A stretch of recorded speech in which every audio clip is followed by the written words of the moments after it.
L'audience reprend. Au cours de cette partie de l'audience, nous allons entendre TCCP 25. Et la Chambre rappelle aux parties que la Chambre a reçu la demande de Ieng Sari par le biais de ses conseils concernant sa présence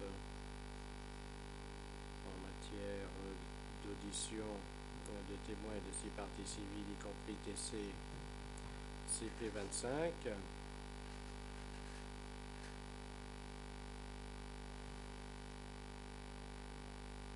Suivant le rapport du médecin de l'hôpital de l'Amitié, Soviet-Haute-Mer,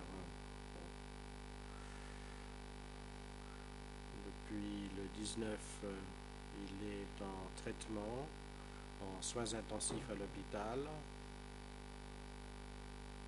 Il renonce donc à être physiquement présent lors de l'audition des témoignages de certains témoins et parties civiles du fait de son état de santé,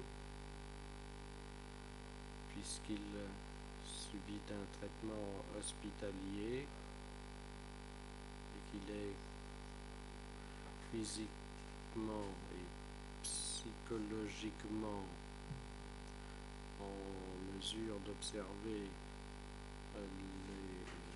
les audiences, et donc la Chambre décide d'entendre TCCP 25 hors la présence de l'accusé, et ce sur la base du règlement intérieur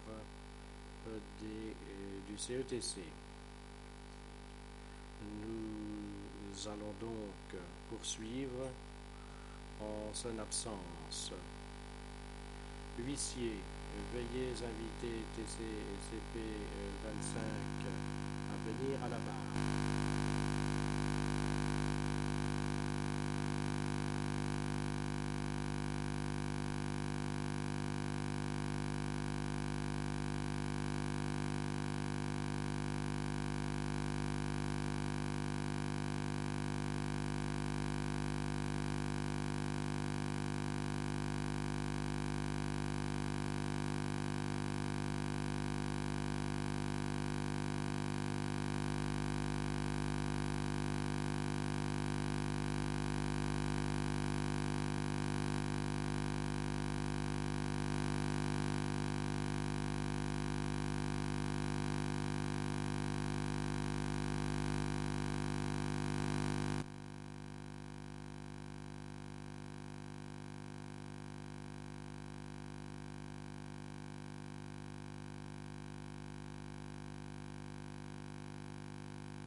Le président, bonjour à vous, partie civile, quel est votre nom? Je m'appelle Jun Sokai. Je vous remercie, dit le président en question. Monsieur Jun Sokai, pouvez-vous indiquer à la Chambre quelle est votre date de naissance? Réponse. Je suis né le 1er janvier 1955. Je vous remercie. Question. Quel est votre lieu de naissance? Réponse. Je suis né dans le village de Bongrei, commune de Preibun, province de Pleiven. Merci. Question. Quelle est votre adresse actuelle? Réponse. J'habite au village de Pregdat, dans la commune de Pregdat, district de Mingtai, province de Mingtai. Kandal, pardon. Question, quel est le nom de votre père? Le nom de mon père est Jung Salum. Et celui de votre mère? Réponse, elle s'appelle Kut Pon. Question, quel est le nom de votre épouse et combien avez-vous d'enfants? Réponse, mon épouse s'appelle Daoud Kenya et nous avons 3 enfants, un fils et 2 filles. Le président, je vous remercie.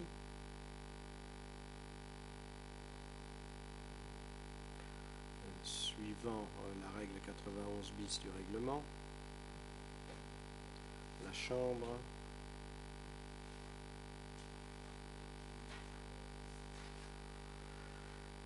va donner la parole aux conseils principaux pour les parties civiles afin qu'ils puissent interroger la partie civile Chom Sokai. Les co-avocats principaux pour les parties civiles et les coprocureurs disposent de la matinée de l'après-midi pour interroger cette partie civile. Monsieur Chom Soka, nous vous rappelons également qu'en tant que partie civile, vous avez le droit de décrire à la Chambre la situation et les souffrances que vous avez subies, qu'elles soient physiques, psychologiques ou matérielles, directement ou indirectement imposées pendant le régime, ayant eu des répercussions pour vous-même et qui vous ont porté à introduire une requête en tant que partie civile et à alléguer les faits contre des accusés pour les événements qui se sont produits pendant le régime du Kampuchea démocratique. C'est votre droit si vous désirez procéder de la sorte. Je donne à présent la parole aux co-avocats principaux des parties civiles afin que ceux-ci puissent interroger cette partie civile. Je vous en prie.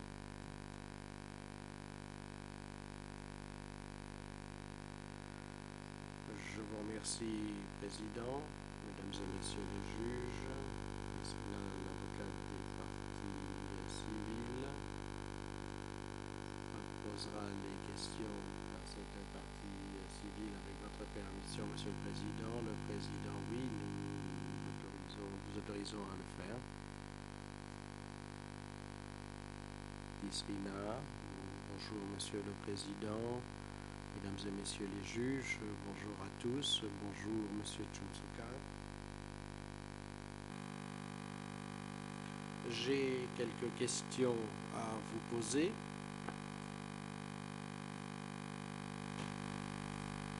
En premier lieu, j'aimerais vous poser des questions concernant les événements qui se sont produits avant 1975.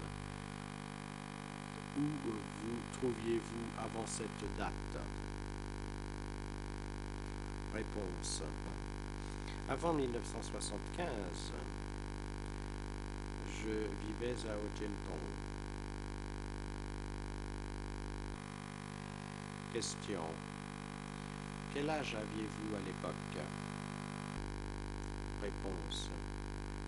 J'avais 20 ans.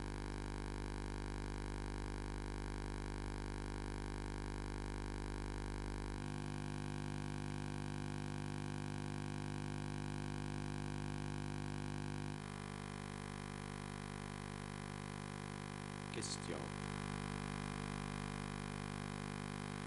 Quelle était l'occupation de vos parents à l'époque? Réponse. Mon père était un officier de l'armée à Phnom Penh et ma mère était femme au foyer.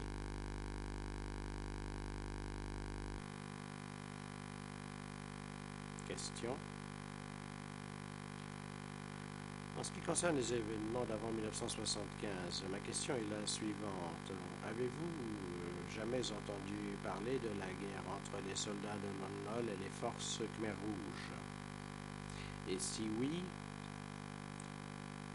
Quand est-ce que cela a commencé, si vous en avez le souvenir? Réponse.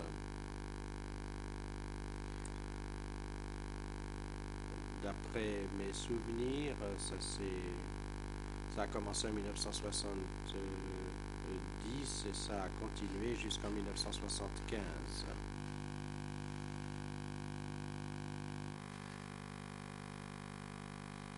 Question. Quelle était la situation à l'époque? Réponse.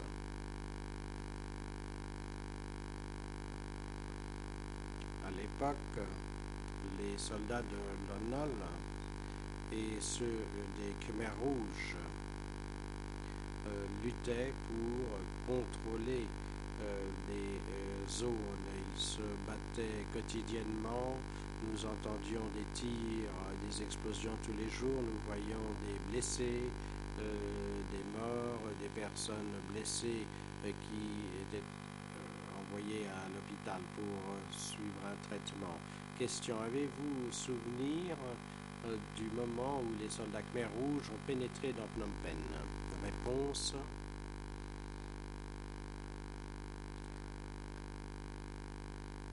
Le 19 avril 1975 au matin, là où je vivais, à 9 h du matin, j'ai vu les soldats Khmer rouges pénétrer dans Phnom Penh. Question.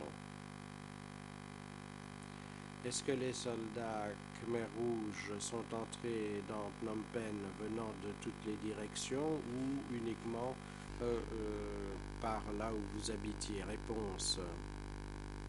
Sur la base de la situation précédant l'arrivée des soldats Khmer rouges et sur la base également d'informations radiodiffusées et du bruit des échanges de coups de feu, ils sont arrivés à Phnom Penh venant de toutes les directions. Question. Lorsque les soldats Khmer rouges ont pénétré dans Phnom Penh le 17 avril 1975, quelle était la situation selon vos observations? Réponse. Pouvez-vous répéter votre question? Je reformule ma question. Le 17 avril 1975, comme vous l'avez dit, les soldats Khmer rouges ont pénétré dans Phnom Penh venant de toutes les directions. Et ma question est la suivante. À ce moment-là,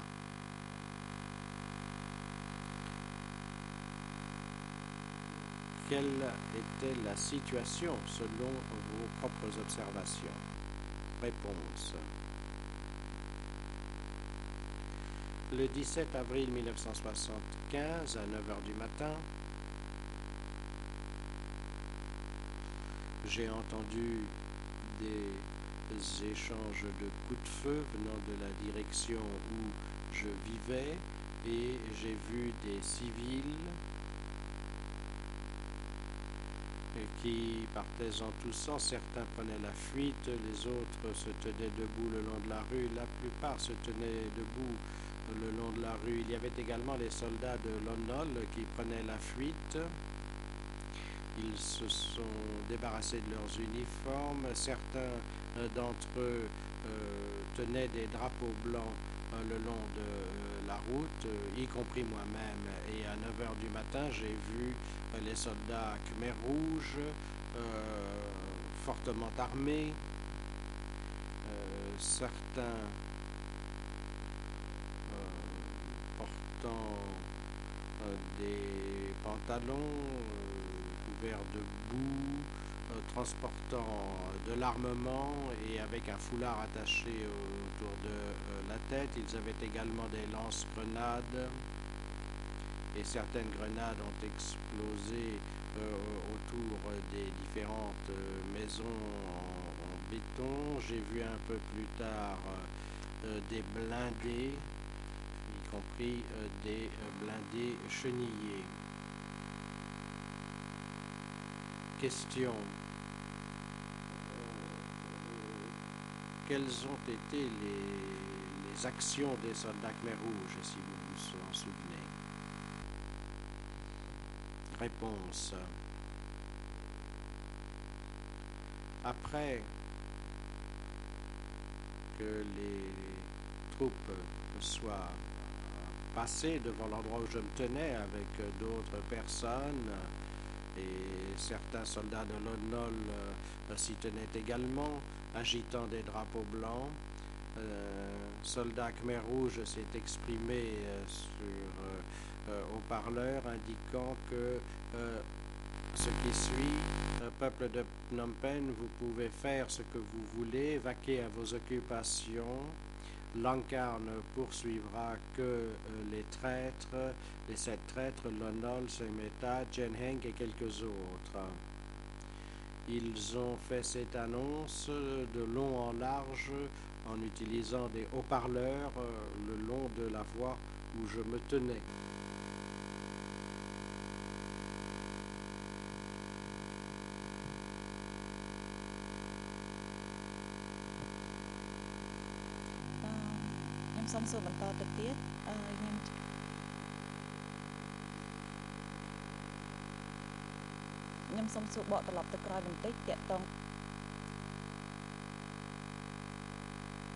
Maître Tisserine,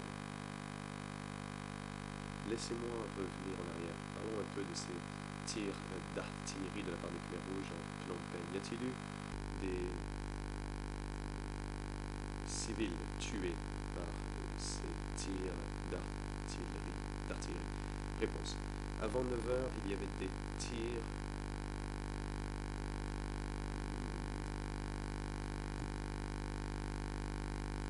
mais c'était sporadique.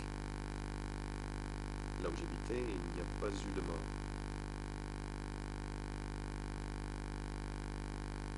Mais les obus sont tombés à 100 ou 200 mètres de moi. J'ai vu la fumée, mais je n'ai pas remarqué de mort.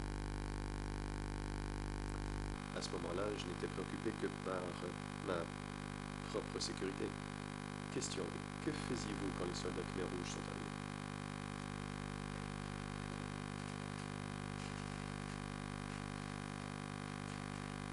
Qu'avez-vous fait plutôt? Est-ce que vous et votre famille vous êtes préparés? Réponse. J'étais sur le bord de la route pour accueillir et féliciter les soldats qui venaient d'entrer dans Phnom Penh. Et mon père a fait de même. Ma mère, elle, faisait la cuisine dans la maison.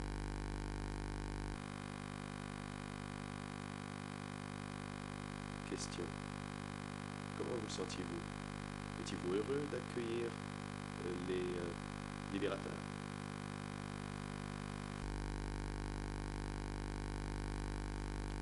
Réponse. Cela faisait plusieurs années que le pays était en guerre. Vous étiez donc heureux. Nous étions heureux de les voir venir libérer la ville.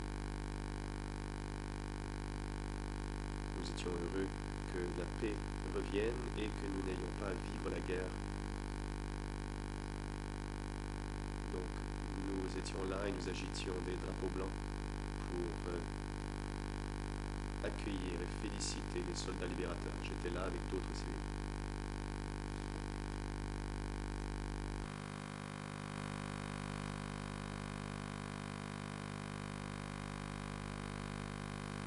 Question.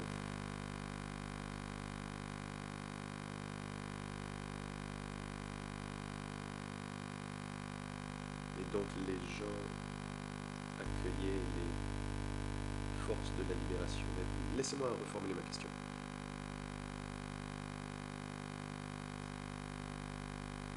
Quand ont-ils commencé à chasser les gens de la ville de Phnom Penh?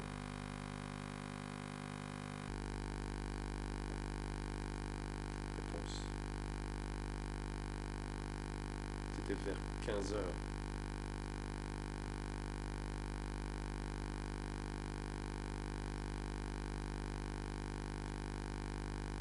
Un groupe de soldats a pris la parole par haut-parleur. Ils ont dit que les gens devaient quitter la ville tranquillement. Ou plutôt de façon urgente, selon l'interprète. car un bombardement aérien de la part des États-Unis était imminent.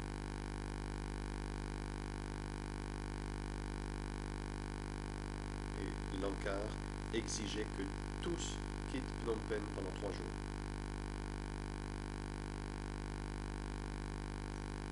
Et il fallait quitter la ville immédiatement.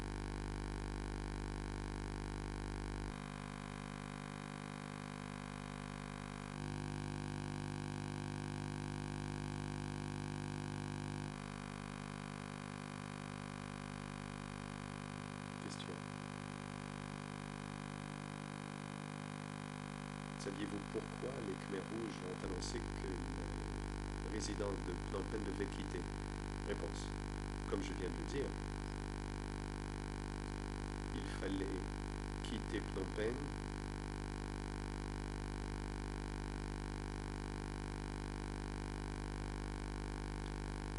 car les États-Unis allaient bombarder la ville.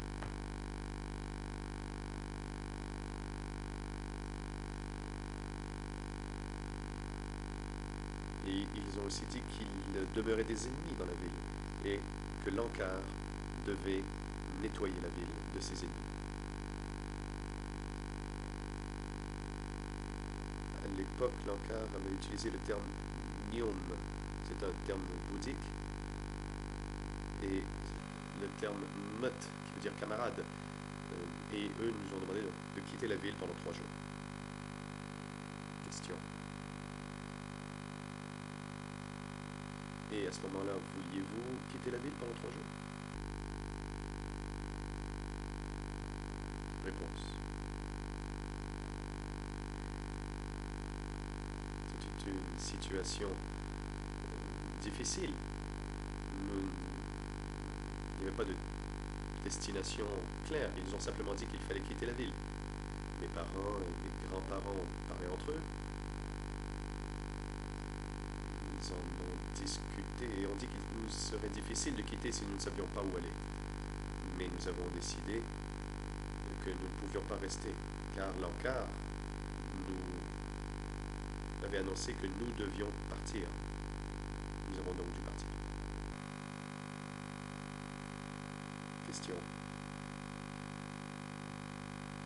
Et lorsque vous avez quitté la ville, où êtes-vous allé?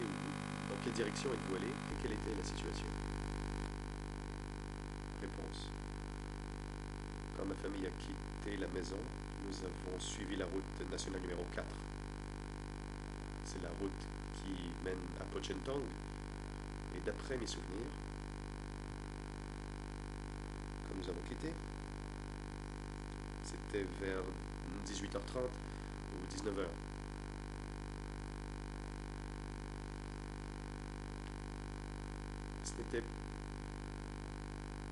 Il n'y avait pas foule à ce moment-là. Peut-être étions-nous parmi les premiers à quitter la ville.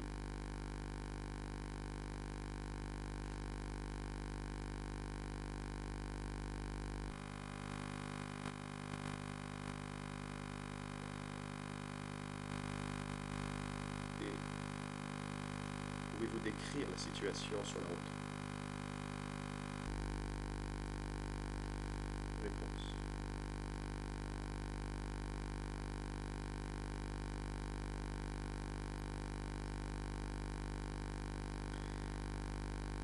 J'ai remarqué quelque chose que je n'avais jamais vu avant. Il y avait des cadavres le long de la route. Mais comme il faisait nuit, je ne pouvais voir les cadavres que lorsque les phares des véhicules les éclairaient au passage. J'ai vu de la fumée, j'ai vu des maisons endommagées, des cadavres calcinés près de l'aéroport de Pochentong et aussi devant le ministère des Transports.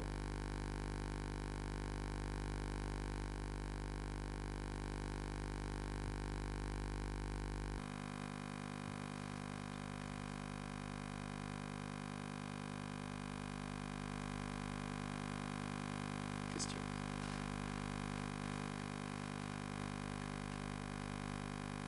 Vous dites que vous avez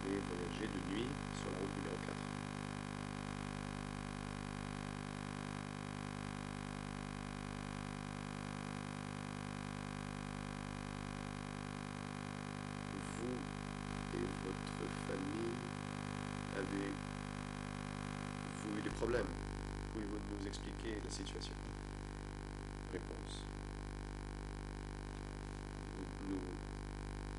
Nous avons marché vers l'ouest nous avons pris la route 4 vers l'ouest. Lorsque nous sommes arrivés à Cham Chao, l'encart nous a arrêtés. Ils ne nous ont pas permis d'emprunter la route numéro 4, car il demeurait encore des ennemis, et c'est pourquoi ils nous ont dit qu'il fallait prendre la route numéro 3. Et le jour, lorsque les soldats Khmer Rouge sont arrivés à Phnom Penh, ils cherchaient des chauffeurs pour que les soldats Khmer Rouge puissent observer la situation dans la ville. Et comme mon père savait conduire, il a conduit les forces de libération dans un jeep. Et quand il est rentré avec le jeep. Et quand il a entendu que nous devions quitter Phnom Penh,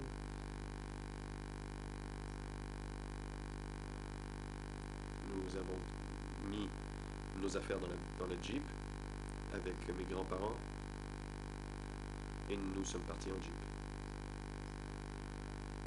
Comme je l'ai dit, nous étions parmi les premiers à quitter la ville.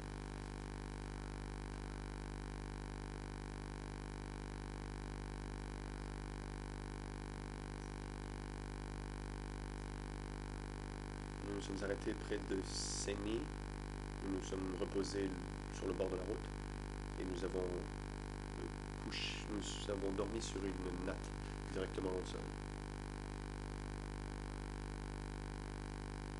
Ce soir-là, j'ai vu que des gens habillés en civil venaient jeter un coup d'œil à nos affaires.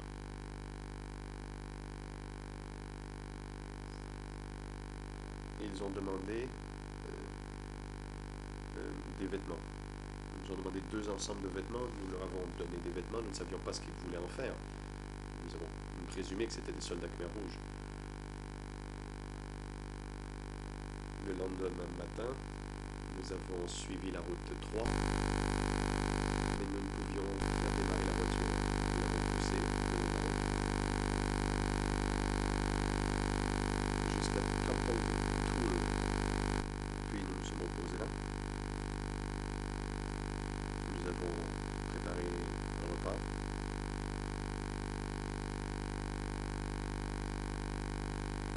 Et si je me souviens bien, nous avons passé la nuit là et nous avons quitté le lendemain matin. Mon père et mon oncle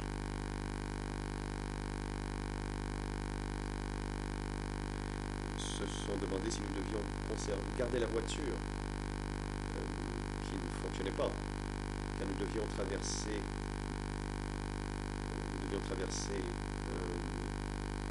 un cours d'eau, mais nous ne connaissions pas la situation de l'autre côté. Et finalement, nous avons réussi à faire démarrer la voiture. Et donc, nous sommes arrivés de l'autre côté de ce cours d'eau. Il y avait un poste de contrôle des forces de la libération de l'autre côté, près de Kampong Tool, près d'une station d'essence. À l'époque, c'était une station d'essence. Et à ce moment-là, l'encart a dit qu'ils allaient réquisitionner la voiture, car c'était un jeep qui appartenait aux impérialistes et que c'était le trésor de guerre et que nous n'avons pas le droit de nous en servir.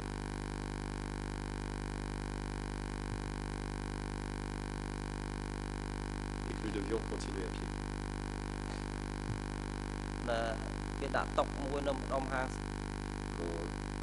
Mon oncle et d'autres membres de ma famille ont indiqué leur nom sur une table qui était à cette station-service. Et des personnes ont posé des questions aux évacués.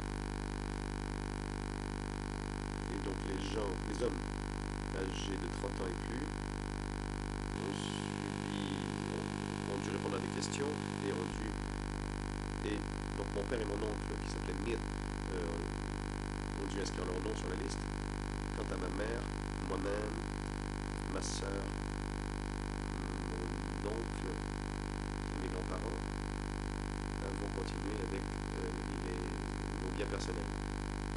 Et nous avons continué à pied, et mon père et mon oncle sont restés derrière. Nous avons marché quelques 2 kilomètres avant que mon père et mon oncle puissent nous rattraper. Je lui ai demandé pourquoi ça lui avait pris autant de temps.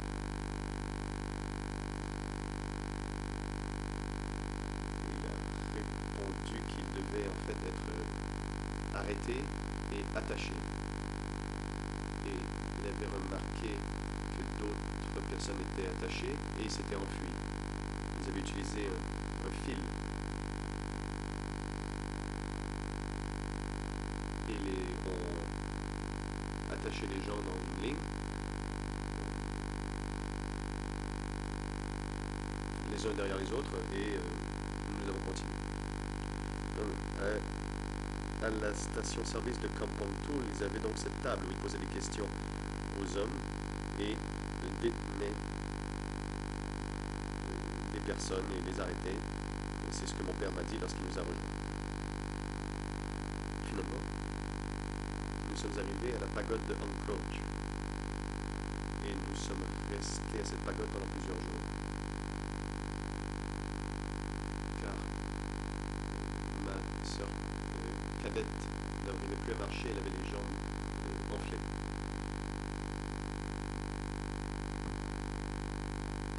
Alors que nous étions à cette pagode, l'encart est venu nous voir pour dire que l'encart nous permettrait de rentrer dans nos villages natals si c'est ce que nous souhaitions et qu'il n'y avait aucun besoin d'aller ailleurs que dans nos villages d'origine.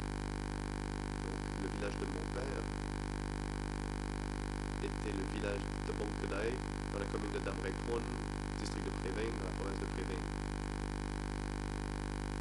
Et laissez-moi revenir un peu en arrière. Avant d'arriver à la pagode, j'ai vu des cadavres.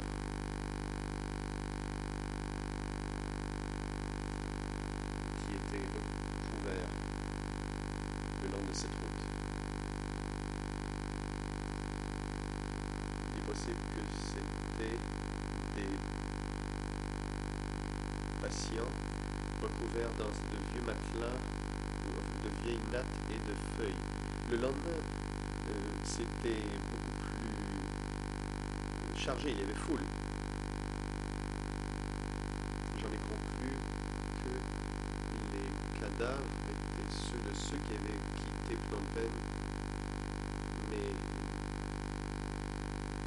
ils n'ont pas pu être enterrés car l'encart les a dit de passer leur chemin. Donc, après nous être reposés à la pagode de Angkroch, pendant un certain moment, nous avons poursuivi le voyage.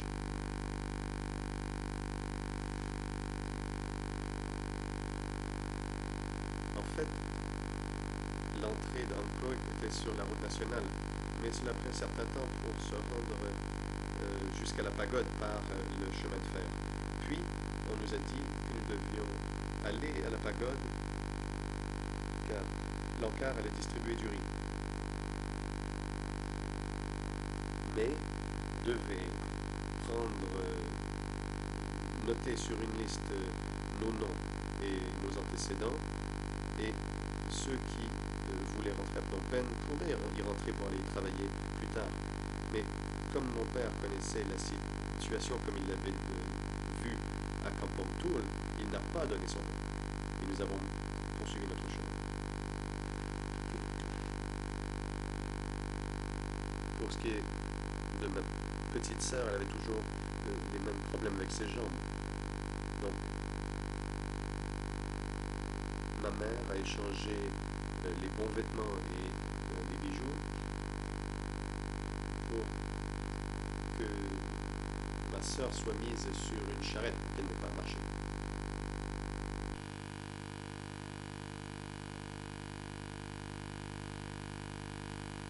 Finalement, nous sommes arrivés dans un village près du lac Bati. Nous y avons passé la nuit. Et le lendemain matin, nous avons poursuivi. Nous avons traversé le temple de Bati. Nous sommes allés au village de Bang Kian.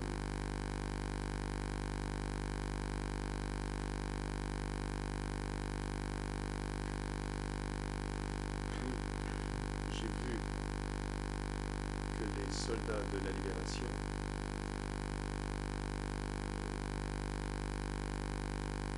on faisait marcher une file de personnes qui étaient attachées par un fil blanc et rouge, et ils marchaient dans la direction opposée. Il y avait 2 files, et chacune avait plus de 10 personnes. Et un des soldats de la libération marchait devant, et un autre derrière.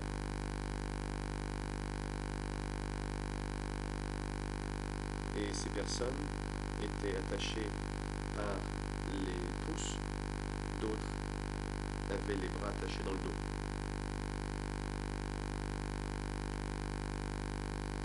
Quand mon père a vu cela, ça l'a choqué et il nous a dit de marcher plus vite. Et j'ai remarqué que mon père avait très peur d'être impliqué. Et je l'ai vu moi-même, j'ai vu ces gens. Et j'ai demandé aux villageois quel était le nom du village. On m'a dit que ça s'appelait le village Tmei.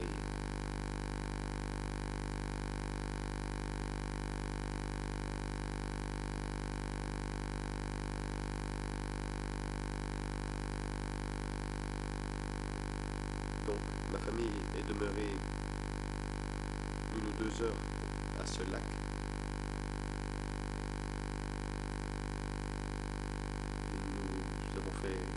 Nous avons préparé un repas, nous nous sommes reposés pendant 1 nuit, puis il y avait la montagne de Seine. Et l'encart nous a dit de continuer notre voyage, et c'est ce que nous avons fait le lendemain matin. Nous sommes arrivés à une pagode près de la rivière. Elle est connue aujourd'hui comme la pagode de Preyton dans le district de Seine. Maître Tisrina, laissez-moi vous interrompre. J'aimerais que vous nous donniez plus de détails sur un aspect de votre déposition. Vous avez dit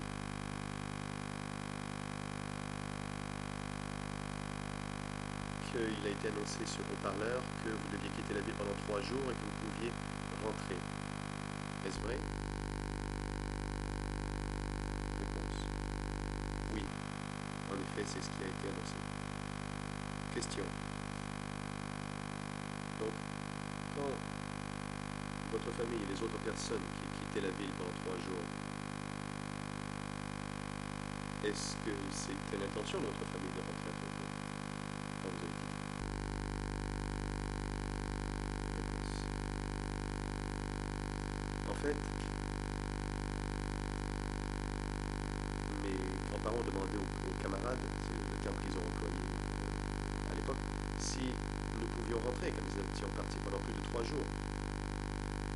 L'encart a dit que nous devions partir pendant 7 jours, car l'encart n'avait pas encore nettoyé la ville. Donc nous avons continué à marcher. Nous n'avions pas le droit de rester toujours au même endroit.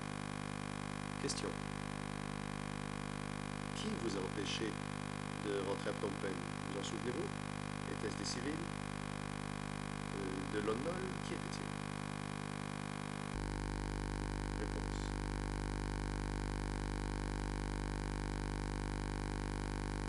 D'après ce que j'ai vu, ils portaient un uniforme. Ils avaient des sandales en pneus de voiture et portaient une écharpe. C'était peut-être les responsables des forces de libération. Car les zones dans lesquelles nous sommes passés étaient des zones libérées.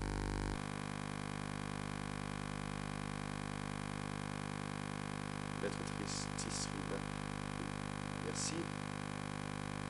Vous avez dit autre chose. Vous avez dit avoir remarqué que des gens avaient été attachés et étaient en file indienne.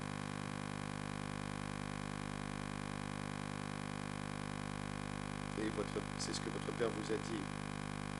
Vous a-t-il dit s'il s'agissait là de civils, gens ordinaires? Réponse. Mon père m'a dit que c'était des soldats de London. Et donc, lorsqu'il posait des questions aux gens et que les gens leur répondaient qu'ils étaient des soldats de London, ils étaient arrêtés sur le champ et attachés.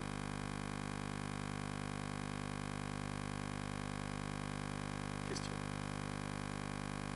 Vous dites avoir vu des gens attachés qui marchaient dans la direction inverse à la vôtre. Était-ce des civils?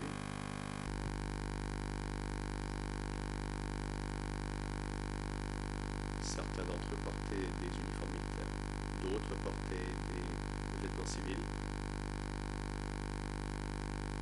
et certains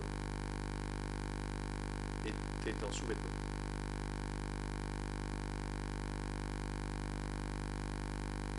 Question.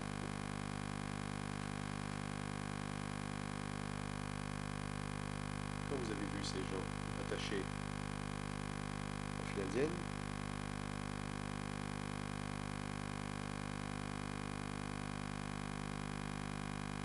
qui était à la tête du groupe? Qui les dirigeait? Était-ce des miliciens? Était-ce quelqu'un d'autre? Réponse. Comme je l'ai dit, il n'y avait que deux personnes. Bon, il y avait une personne à l'avant, en avant de la file.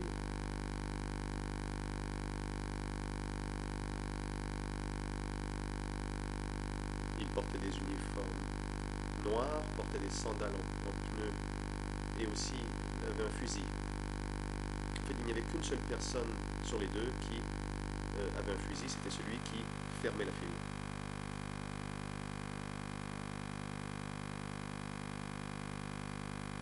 Question. Vous souvenez-vous, quand avez-vous vu cela? En quelle année?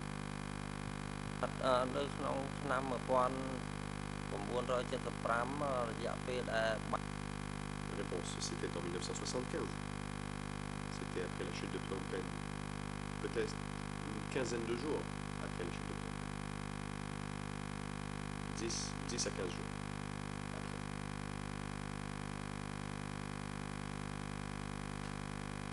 Maître Tisrina, j'aimerais maintenant vous poser des questions sur le voyage et la nourriture. Comment pouvez-vous nous décrire le voyage? Était-ce agréable? Pouvez-vous nous dire comment vous l'avez vécu, vous et votre famille? Réponse.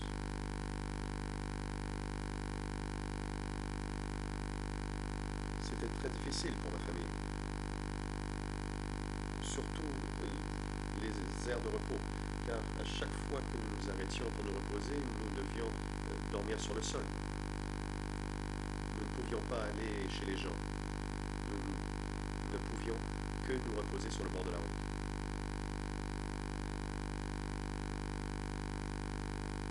Et si nous n'avions pas trouvé de l'eau à boire ou même pour cuire le riz, il fallait essayer de trouver un étang ou un lac pour que l'on puisse utiliser l'eau.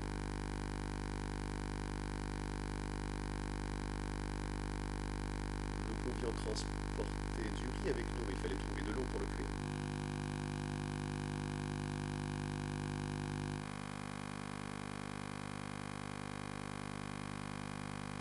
Question. À propos de votre voyage à l'extérieur de la ville, y avait-il des gens qui montaient la garde le long de la route? Réponse. Non, il n'y avait personne qui montait la garde. En fait, il arrivait que des personnes apparaissent, 2 ou 3 personnes viennent, des fois ils avaient un fusil, des fois ils avaient un couteau, et eux venaient pour nous donner des ordres et portaient des uniformes noirs. Question. Et à propos de l'interdiction de la monnaie, c'est le prochain sujet dont j'aimerais vous parler. Pendant l'évacuation initiale, ont-ils fait une déclaration quelconque sur l'abolition de la monnaie? Réponse. D'après mes souvenirs, lorsque nous avons quitté Phnom Penh, ils ont arrêté d'utiliser la monnaie à la pagode dans le district de Candlestone. J'ai vu des Chinois qui avaient un camion plein de porc,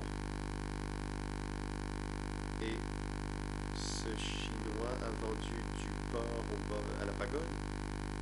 Il a eu beaucoup d'argent. Et plus tard, l'après-midi, j'ai entendu dire qu'il n'y aurait plus d'argent. Et c'est là que j'ai compris qu'il n'y avait plus de monnaie en circulation. Et c'était 2 ou 3 jours après la chute de Pont. Question. Vous souvenez-vous qui a effectivement interdit la circulation de la monnaie? Réponse.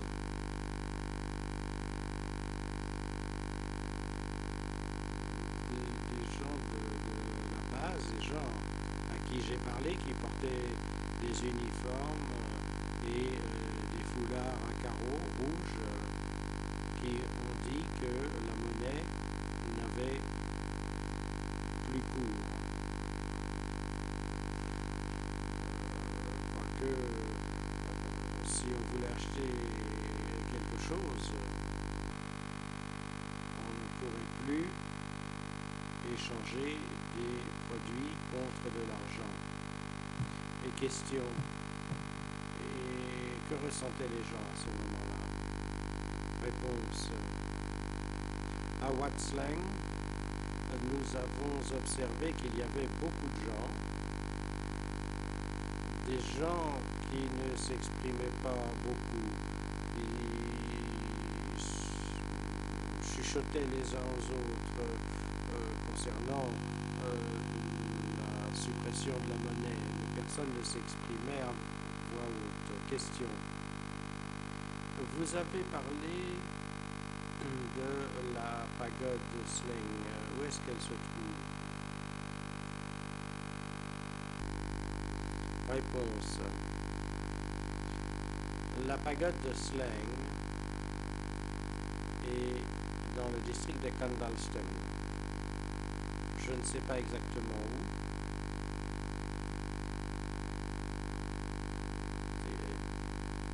C'est dans les environs de Kompontu. Question.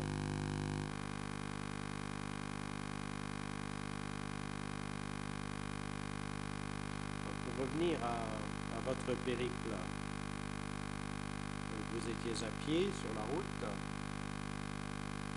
Pouvez-vous indiquer à la Chambre à quel moment les personnes ont été arrêtées pour vérification de leurs antécédents, pour déterminer par exemple s'ils avaient un rapport avec le régime de l'ONOL? Réponse.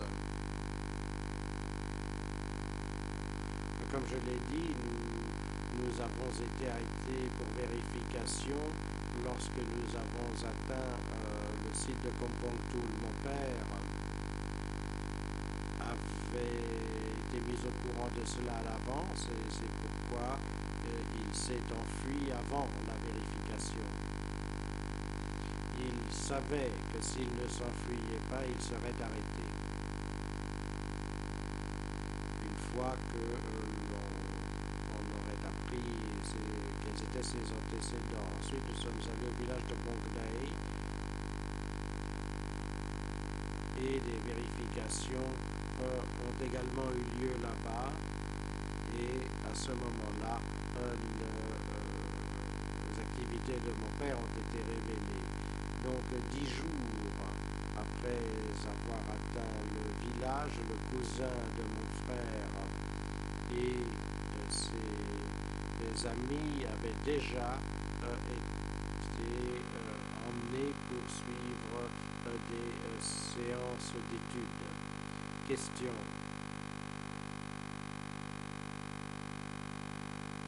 Combien de temps cela vous a-t-il pris pour rejoindre votre village natal après situation. Réponse.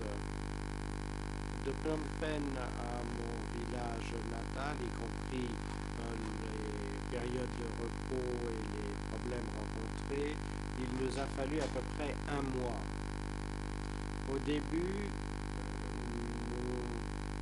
nous ne sommes pas allés jusqu'au village de Bonkley. Nous avons de la famille, ce qui nous a permis de rester à Bonglangtung, dans le district de Mesang. Et ce, avant de nous diriger vers notre village natal. Mon village natal. Après, ça reprend. Après cela, l'ANCAR a annoncé que quel que soit notre lieu d'origine, nous pourrions nous y rendre. Et c'est alors que mon père et d'autres membres d'autres familles ont également saisi l'occasion de cette permission pour nous rendre dans notre village d'origine. Question. Lorsque vous êtes arrivé dans votre village natal, quelle était votre impression de la situation à ce moment-là par rapport à la situation à Phnom Penh? Réponse. Au village de Bonkley, ma première impression portait sur la communication et nos rapports avec les membres de notre famille. Le moral, mon père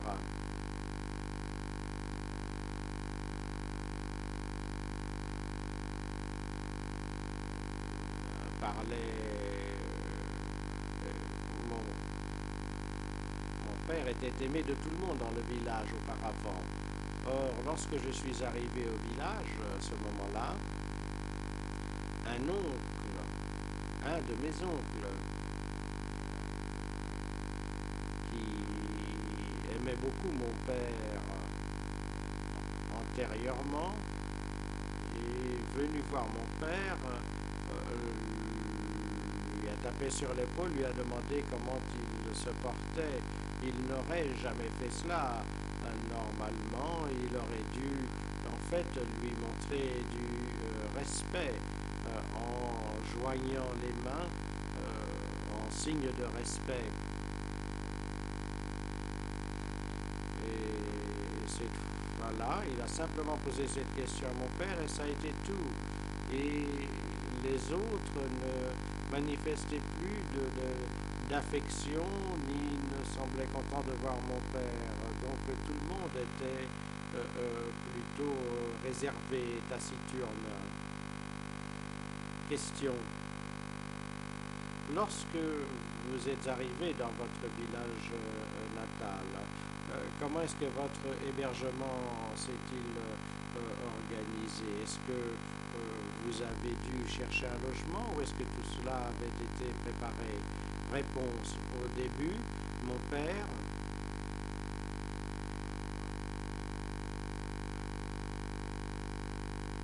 s'est rendu à la maison de son cousin et il a parlé avec l'ANCAR pour leur demander de lui permettre, lui et la famille, de séjourner dans cette maison qui était grande. Et on nous a permis de le faire. Question. Vous parlez de l'ANCAR et du fait que vous avez demandé l'autorisation. Donc il a fallu demander à l'ANCAR une autorisation de séjourner dans cette maison. Mais soyez plus précis, l'ANCAR était déjà en place avant que vous n'arriviez. Réponse. Lorsque je suis arrivé au village, nous avons appris que les propriétés avaient déjà été établies, les chefs de coopérative et les responsables de groupe étaient en place et un membre de notre famille a dû rejoindre chacun des groupes, par exemple parents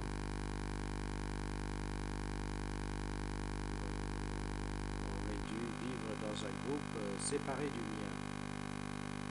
Question. Quelles étaient les activités que l'on vous a donné à faire et qu'est-ce que vos parents ont fait, ont eu comme activité? Réponse. Une fois arrivés, les chefs de coopérative ont organisé une réunion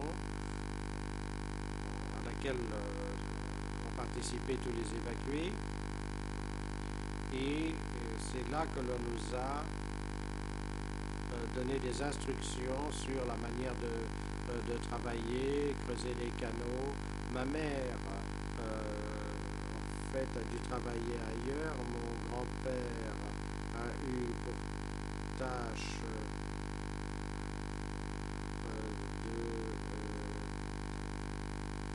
de veiller à la fabrication de cordages.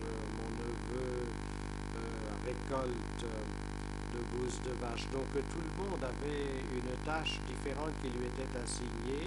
On ne se voyait que brièvement pendant les pauses déjeuner, après quoi il fallait se séparer pour ne se retrouver qu'à la tombée de la nuit. Question. Donc, vous avez mentionné les coopératives. Pouvez-vous nous dire si vous vous souvenez de la structure organisationnelle générale de ces coopératives et des Khmers rouges?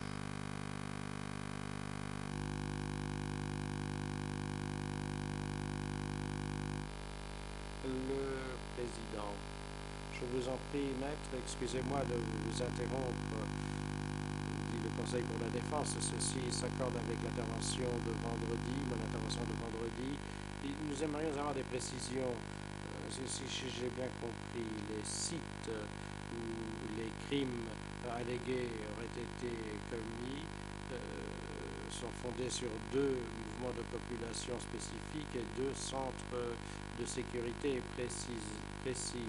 Pas ce qui s'est produit après le déplacement des populations, une fois que ces personnes se sont établies dans des lieux donnés. Donc si ma compréhension des choses, il y a les crimes commis pendant les transferts de population. C'est de cela que nous devrions parler et non pas de ce qui s'est passé une fois que les personnes ont été établies dans des lieux précis. Donc j'aimerais soulever une objection à cet égard.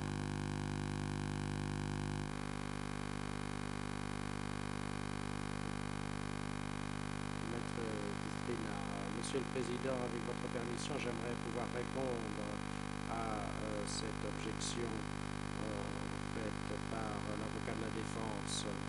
Ma question est pertinente quant aux faits. Le président a déjà clairement indiqué que les parties civiles étaient autorisées à témoigner sur les faits qui se sont produits pendant la période de 1975 à 1977. La question est donc pertinente quant à ces faits-là. Et la question est également pertinente en ce qui concerne l'ordonnance de clôture visant la structure des échelons inférieurs des Khmers rouges. Et je puis dire à ce stade que le segment de ce procès, de ce dossier, correspond aux questions que je pose et à la logique de mes questions. J'espère que la Chambre me permettra de continuer à poser mes questions à la partie civile et permettra à la partie civile également de répondre. Et j'aimerais que mes collègues aimeraient également être rassurés sur ce point. Le président au Conseil national pour les partis civils, je vous remercie. Donc, le domaine de ce procès porte plutôt sur la première et la seconde phase d'évacuation, donc de déplacement forcé, de transfert forcé, et cela ne se limite pas aux lieux vers lesquels les personnes étaient évacuées. Ce que nous abordons aujourd'hui, c'est la question de l'évacuation elle-même, et nous avons devant nous une partie civile qui a souffert et qui a peut-être été intimidé parce qu'il a été évacué hors de la ville vers la campagne, vers un lieu de base où vivaient les peuples de base, vivait le peuple de base, et puis le peuple nouveau est arrivé.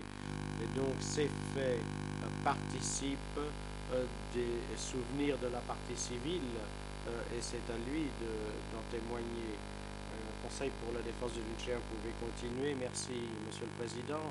Une brève réponse. Ma compréhension des choses était que les parties civiles avaient effectivement la permission de parler des souffrances subies dans la déclaration à la fin de leur témoignage, et ceci en attendant que la Chambre statue sur l'intervention à la requête déposée par les co-avocats de la défense.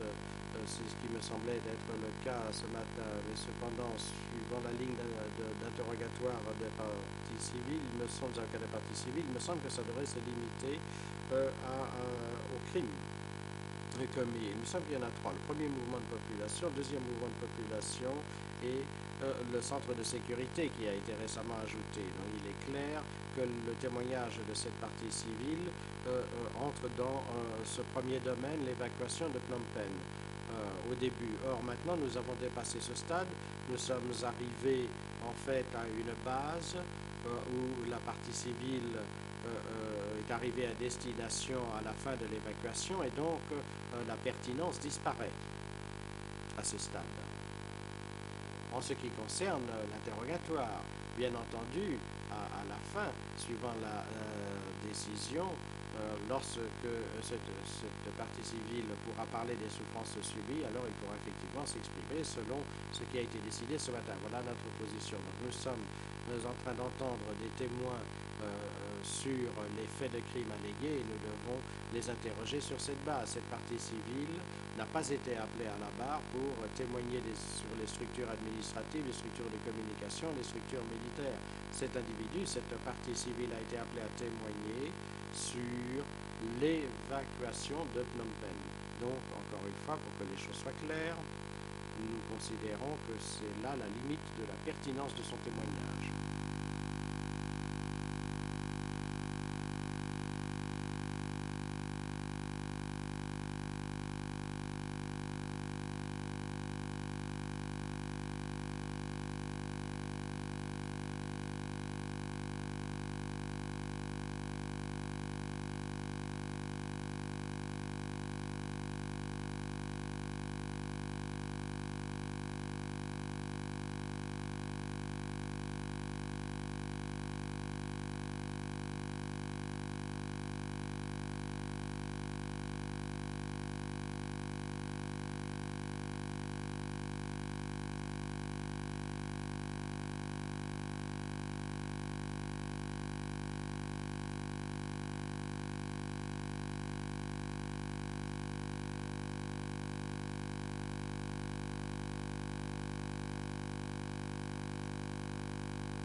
Le président.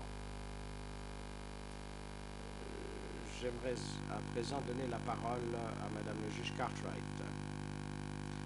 Je vous remercie, Président. Je m'adresse au Conseil pour la partie civile. Les parties civiles.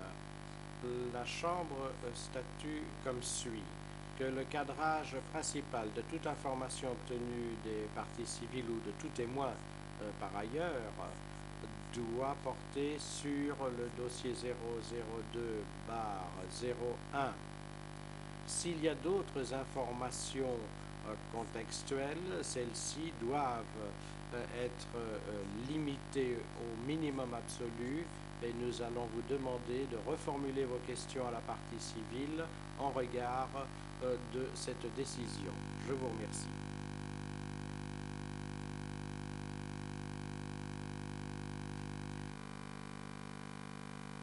Conseil Titsina, je vous remercie, Madame le juge. Je vais donc reformuler ma question comme suit.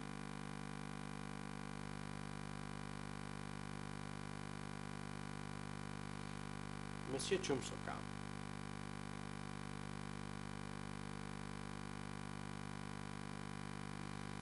lorsque vous êtes arrivé dans votre village natal, est-ce que des mesures avaient été prises visant la manière dont votre famille serait traitée? C'est-à-dire, avez-vous été considérés comme des membres du peuple nouveau ou comme des membres du peuple de base? Encore une fois, j'essaye d'appliquer un maximum de rigueur quant au déroulement de l'audience. Si la base des crimes, c'est l'évacuation de Phnom Penh, et les crimes qui sont allégués avoir été commis pendant cette évacuation, eh bien, ce qui s'est produit, pour autant que ce soit produit quelque chose une fois que les personnes ont été établies quelque part après l'évacuation, tout ceci n'a aucune pertinence. Madame Cartwright a parlé d'informations contextuelles. Je crois que le contexte viserait ce qui s'est produit avant l'évacuation, sur le chemin, en route. Mais une fois qu'on arrive à la destination, on aborde un domaine différent. Ce qui s'est produit en ce lieu particulier, le village de la partie civile, cela appartient à un autre domaine, à une autre question. Cela ne porte plus sur l'évacuation de Phnom Penh. L'évacuation de Phnom Penh, c'est le trajet de Phnom Penh jusqu'à la destination qu'a finalement atteint la partie civile. Et rappelant ce qui s'est produit vendredi dans le prétoire, je pense que nous avons besoin de rigueur, une application rigoureuse de la règle. Nous n'avons plus de micro.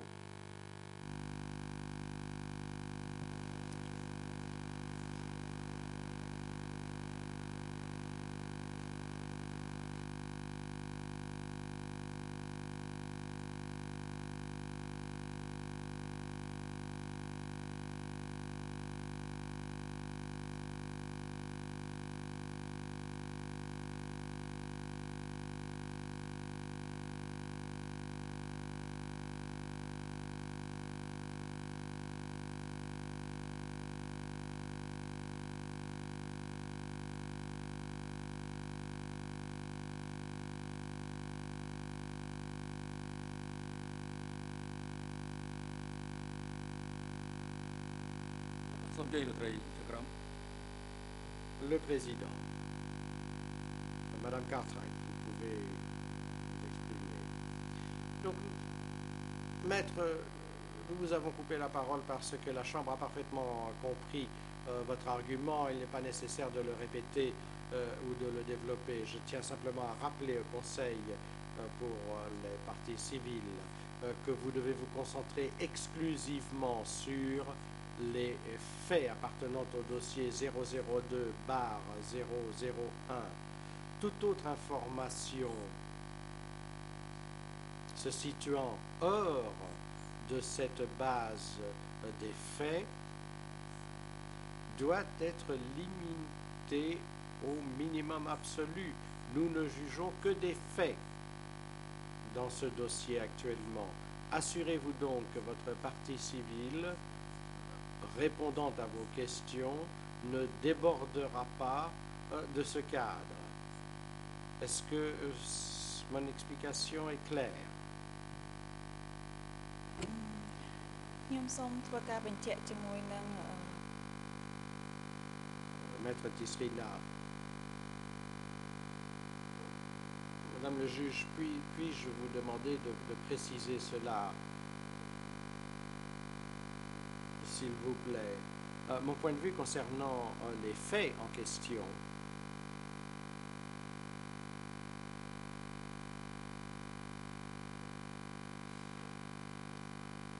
concernant le domaine couvert par le dossier 002/001 concerne la structure administrative, tant en ce qui concerne les échelons supérieurs, structures administratives, échelons inférieurs, et également les mouvements de population dans la première et la deuxième étape. C'est ce que j'avais compris suite aux instructions données par la Chambre. Et à cet égard, et à la lumière de cette compréhension des choses, je continue à considérer que la question posée est tout à fait pertinente.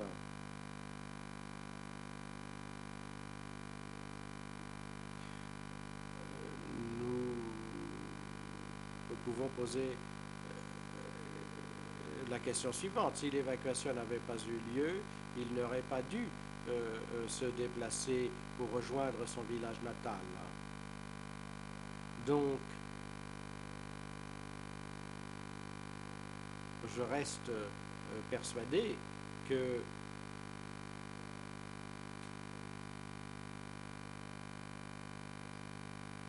qu'il a été forcé de se rendre vers un lieu où il n'avait pas l'intention de se rendre, et j'aimerais demander à la Chambre si j'ai la permission de poser ces questions portant sur les causes et les effets de cette évacuation de la population à partir de Phnom Penh. La juge Cartwright,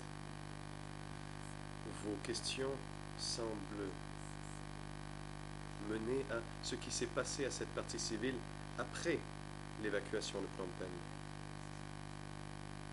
Ce n'est pas pertinent, à moins que ce qui lui soit arrivé soit selon les limites de la portée des faits dans 002/01. J'espère donc que c'est clair. Et je vois que Maître Simonofort pourra peut-être donner quelques clarifications. Nous l'apprécierions.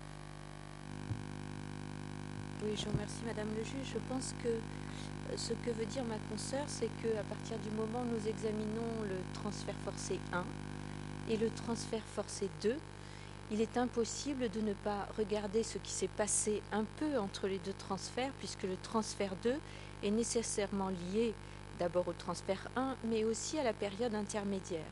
Donc pour comprendre le transfert 2 et pour amener le transfert 2 dans le débat, il est quand même indispensable que ma consoeur puisse poser des questions que Madame le juge vous avez appelées dans la traduction française le minimum absolu, c'est-à-dire quelques questions sur la période intermédiaire. Ce sont des questions absolument indispensables pour le transfert 2.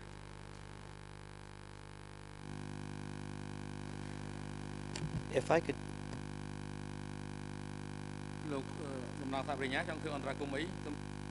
Le président, la parole est au procureur. Merci, Monsieur le Président. J'ai essayé tout à l'heure de me lever avant que vous ne preniez une décision, mais ça n'a pas été possible de m'exprimer à ce moment-là.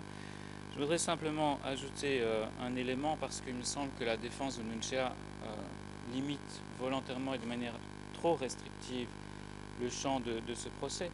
Il est tout de même intéressant de savoir, dans ce qui concerne les conséquences immédiates du transfert forcé, c'est-à-dire savoir ce qui est advenu à ces personnes qui étaient considérées comme peuple du 17 avril. Est-ce qu'en arrivant, justement, des mesures étaient prises pour les distinguer des autres, et qu'est-ce qui leur est arrivé? De même qu'il est important de savoir ce qui est arrivé aux fonctionnaires et aux militaires de l'ONNOL une fois qu'on a découvert leur qualité sur place, en arrivant dans leur village, si cette qualité n'avait pas été découverte avant. Il me semble que tout cela, ce sont des conséquences immédiates et directes de l'évacuation et donc de la première phase de mouvement forcé dont il est l'objet, dont ce procès est l'objet dans cette première phase. Voilà, c'est tout ce que j'avais à dire. Je sais que j'interviens après votre décision, mais il me semble que dans la mesure où cela concernerait ces questions-là, une certaine tolérance devrait être autorisée et que les parties civiles pourraient répondre à des questions concernant ces questions-là. Accueil. Le président, oui, maître, vous avez la parole. Maître Iannuzzi. Merci, monsieur le président. 2 points, un de nature générale. Je ne crois pas que l'ordonnance de disjonction ait fait mention quoi que ce soit de phase 1 et 2 et les événements qui ont suivi, etc. Car si nous sommes pour procéder de cette façon, il est mieux de simplement suivre le réquisitoire définitif d'origine. Donc, nous avons mouvement de population, phase 1 et phase 2. Nous avons rajouté un site de crime récemment. On ne peut pas simplement dire que jeudi vient après mercredi et on peut donc parler de toute la semaine. Si la semaine s'arrête mercredi, c'est là.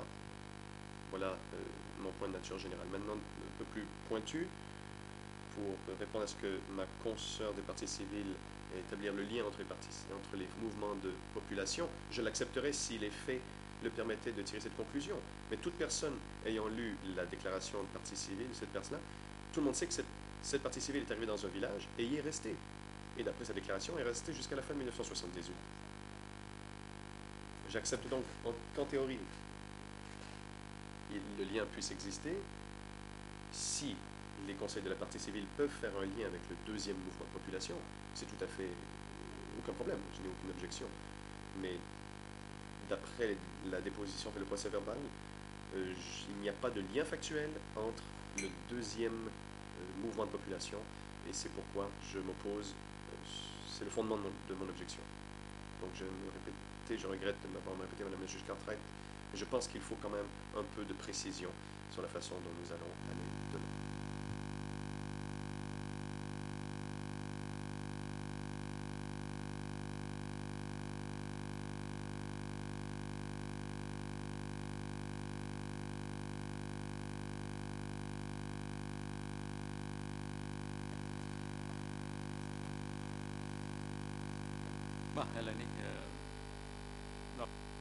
Le président.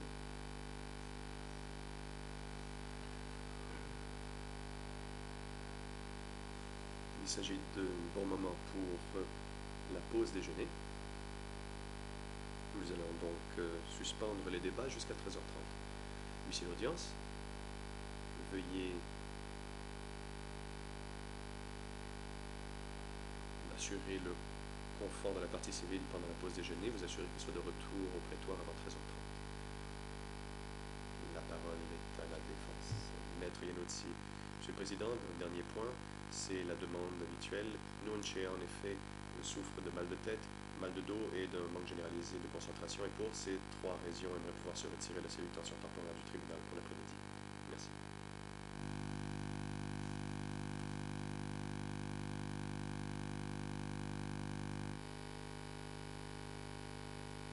Le Président.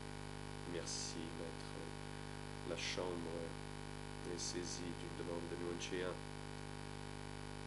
déposée par le truchement de sa défense, demande par laquelle il exprime le souhait de pouvoir suivre les débats depuis la cellule de tension temporaire du tribunal. Il invoque des raisons de santé car en effet il ne peut demeurer assis dans le prétoire. La Chambre fait droit à la demande et demande à la défense de Nuoncia de remettre le document de rénonciation portant la signature de l'accusé ou l'empreinte digitale. Nuoncia peut donc maintenant suivre les débats depuis la cellule de détention temporaire.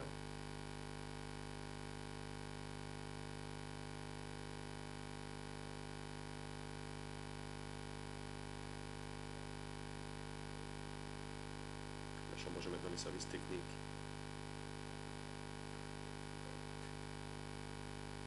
D'assurer le lien audiovisuel entre le prétoire et la cellule de détention temporaire de Nuonchea, de sorte à ce qu'ils puissent suivre les débats pour le reste de l'après-midi. Garde de sécurité. Veuillez accompagner nos Nuonchea Kyusampan à leur cellule de détention temporaire respective et ne ramener que Kyusampan cet après-midi. L'audience est suspendue. Self-capture.